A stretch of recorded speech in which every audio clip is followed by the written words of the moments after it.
A transdisciplinariedade entre a psicanálise e o direito amplia então a noção de sujeito, considerando-o no seu aspecto inconsciente, e amplia também a noção de lei, concebendo-a como instância simbólica psíquica.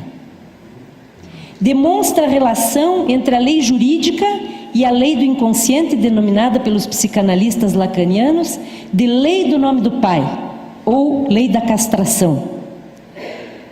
Lógica complexa, triádica, que se estrutura no sistema patriarcal e, basicamente, nas representações das referências primeiras mãe, pai, criança. O sujeito regulamentado pelo direito, antes de ser um indivíduo cidadão, ele é efeito de linguagem e de discursos correntes na família e na sociedade. Para vir a ser humano e sociável, o ser natural interioriza inconscientemente leis constritivas pulsionais que moldam sua constituição subjetiva. Freud disse que o ser humano, uma vez que entrou na linguagem, não é constituído como qualquer animal de instintos. O instinto vinculado à letra, ele denominou de pulsão, e a humanidade toda dentro da linguagem não tem mais por instinto. Então a questão é se as novas subjetividades saírem da linguagem, se nós estaríamos voltando ao instinto. Essa questão ficaria aí para os psicanalistas. Este processo se realiza segundo as identificações primárias e secundárias com mãe e pai, sucessivamente, e com os ideais sociais. A instância judiciária superegóica, herdeira do complexo de Édipo, conclui-se em torno dos 4 primeiros anos de vida, processo designado lei do nome do pai, o complexo da castração.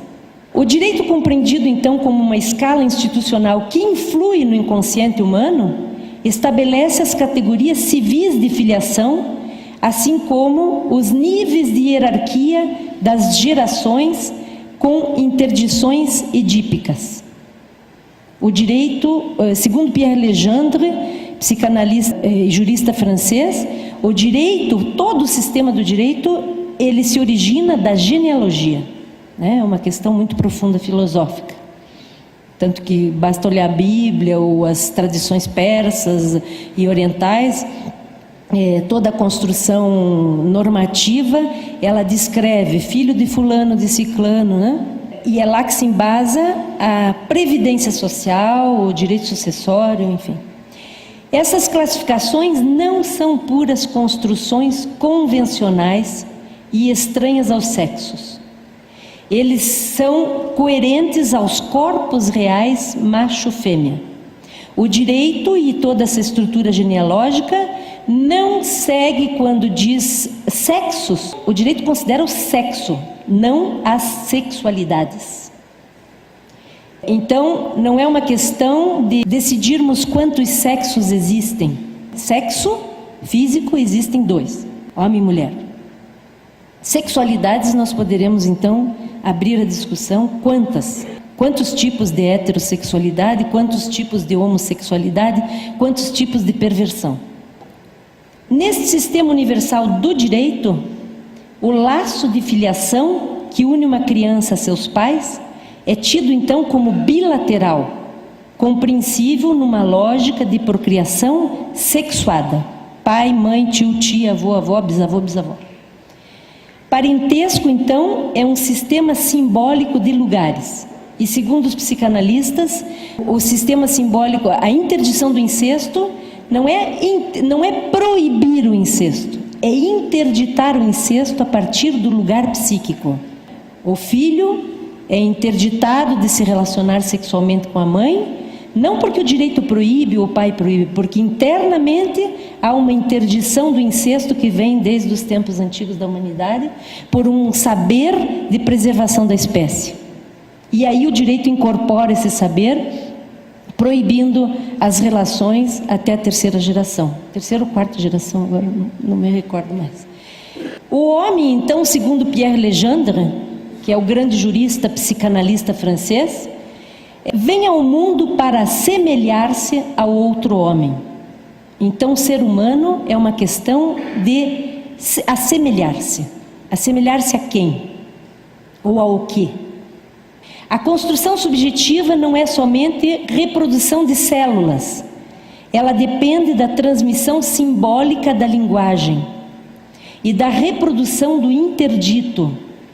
O interdito é uma palavra que o direito às vezes não usa muito, usa mais proibição, mas na verdade está se falando do ponto de limite ético.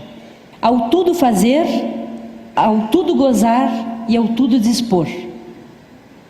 A humanização se faz então através de um trabalho cultural de interdição das pulsões inconscientes, infantis e da agressividade, com atos e linguagens coerentes. A fabricação do homem não é somente genética, ela é também ética. Ela é fundada no princípio especular. Coisa complexa é o ser humano. E linda, né? Porque o que é o princípio especular e o que nos faz diferente dos outros animais? Nós não somos bonobos. Os médicos pesquisam muito o macaco para tentar entender a nossa condição. O princípio especular é um processo que depende de um arranjo que inscreve os traços de memória, enlaçando coisa,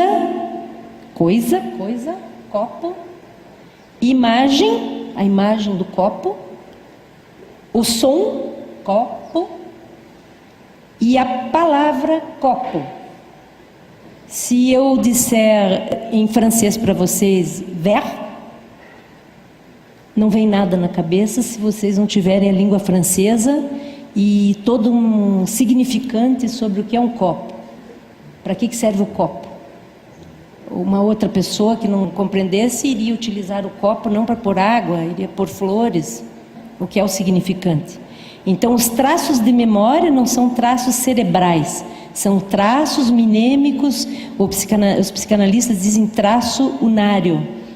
São traços de significantes que se inscrevem no cérebro, nós não sabemos aonde, não é uma região orgânica palpável, e que se organizam num sistema de linguagem, segundo Saussure, que é inconsciente. Tem as suas diferenças gramaticais com as diferentes línguas, né? Francesa, inglesa, enfim, japonesa, mas o sistema de linguagem é humano e é universal.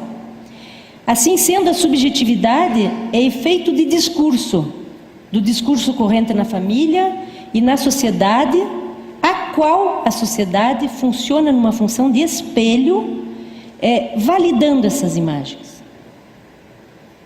Então, segundo Pierre Legendre, no livro Deus no Espelho, que é um livro maravilhoso, profundo, às vezes até tão sublime que chega a ser incompreensível, ele afirma: a imagem é o dogma. E é com base nisso que ele já previa, na década de 90, o que aconteceu com o Charlie Hebdo. Charlie Hebdo brincou com as caricaturas fundantes de imagens subjetivas e religiosas.